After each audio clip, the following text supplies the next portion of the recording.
ngabazi kureba neza mu ikofu ye ngashobora kuhanganya amafaranga na buri kantu na buri nguni ngo nayo ibyo kubona uriya mukire ngo yifotozanya amafoto ari kumwe n'imbunda cyangwa bamubeshyira akazicuruza ngo ni igihuha. Umunsi wa none imbuga nkoranyambaga zagiye ziravuga, harashya baravuga abanyamakuru, ibyamamare bigiye bitandukanye bikoresha imbuga nkoranyambaga, niwareba buri kantu na buri nguni hakaze. Jihad we niwareba byakaze, bitewe nuko hari amasaundi cyangwa se amajwi yagiye agaragara cyangwa se yagiye yumvikana. Mutesi Jolly we na Godfather bavuga ku mupangu w'ukuntu bapanze kugira ngo bavuge ko uyu Mutesi Jolly ari mu rukundo ndetse n'umugabo bo muri Tanzania twitaga ngo ni umumiliyoneriya.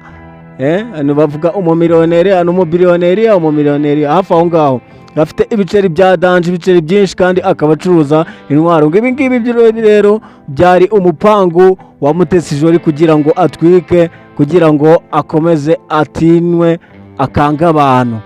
Hanyuma wowe ukomeza kudukurikirana kuri Birashoboka TV Rwanda, komeza udushyigikire kandi utere na komenti mu gihe ubona ko ibintu bimeze neza, cyangwa se utubwira ati ibi ngibi bihagaze gutya, uyu mukobwa gutya na gutya hafi aho ngaho. Hanyuma komeza ugubwe neza, nizere ko Imana ikomeje kukurinda. Wibuke gukanda subscribe, share ndetse na comment kugira ngo dukomeze tubane. Mukanya ndaje ngugarukire kuri aya makuru ko bihagaze, ngo update zose ukuntu bihagaze ndetse n'ayo masaundi ukuntu bateguwe uwo mupango kugira ngo bahimbire cyangwa se bakore inkuru, bakomeze batwike ku mbuga nkoranyambaga.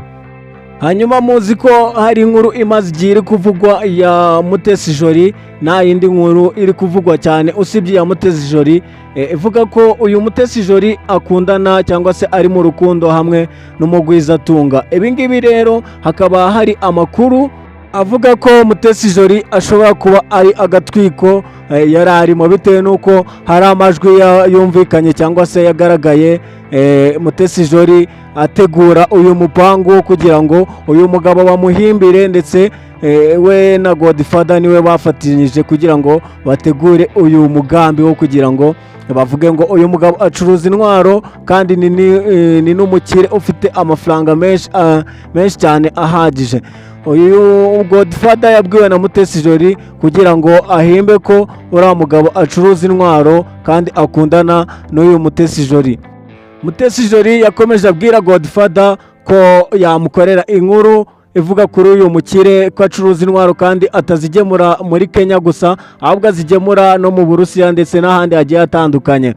Mutesi Jolly rero yakomeje abwira Godfather kugira ngo akore ku myambaro yambara, akagenda agafata ifoto, noneho Godfather akagaruka ku myambaro uyu Mutesi Jolly yambara, akagenda avuga ko zigura amamiliyoni, ari amamiliyoni aba yahawe n'uwo mugabo, cyangwa se uwo mugabo aba ari we uba waziguriye Mutesi Jolly. Iyi nkuru rero ni inkuru ibinyamakuru ndetse n'abanyamakuru bagiye batandukanye bagiye bagarukaho, bitewe n'uko uyu mukobwa ngo yabeshe amamiliyoni cyangwa se amamiliyoni arenga 100 y'abanyarwanda. Ibi ngibi rero byaje kubabaza Jihad, niwareba yavuze, yasizoye, yasaze, ngo byamubabaje cyane kugibera ko uyu mukobwa bitewe na level ahagaze cyangwa se niki, ntabwo ari umuntu wakagombye kubeshya abantu buri kantu na buri nguni. Nabo byababaje, baje kubigarukaho bitewe n'uko uyu mukobwa yakomeje kugenda abesha abanyarwanda, kandi nanone ngari umuntu urubyiruko rwakagombye kureberaho. Tise none niba ari gutwika, n'abandi bazagenda batwika mu buryo bwabo, ariko nanone babesha abantu cyangwa se babesha abanyarwanda bagiye batandukanye. Buri kantu na buri nguni bone batinye kuvuga ko uyu mugabo ahubwo ashobora kuba ari umukene, bitewe n'uko ngo aya mafoto nayo ngo yifotoza, ngo nta mafoto aba yaragiye ngo agafata akayafatira mu mbura nk'uko nawe wagenda ugafata ifoto ahantu. Noneho bikavugwa ko uyu mugabo ashobora kuba nta n'ibiceri ahagaze, ahubwo ari hasi cyane ya buri kantu na buri nguni.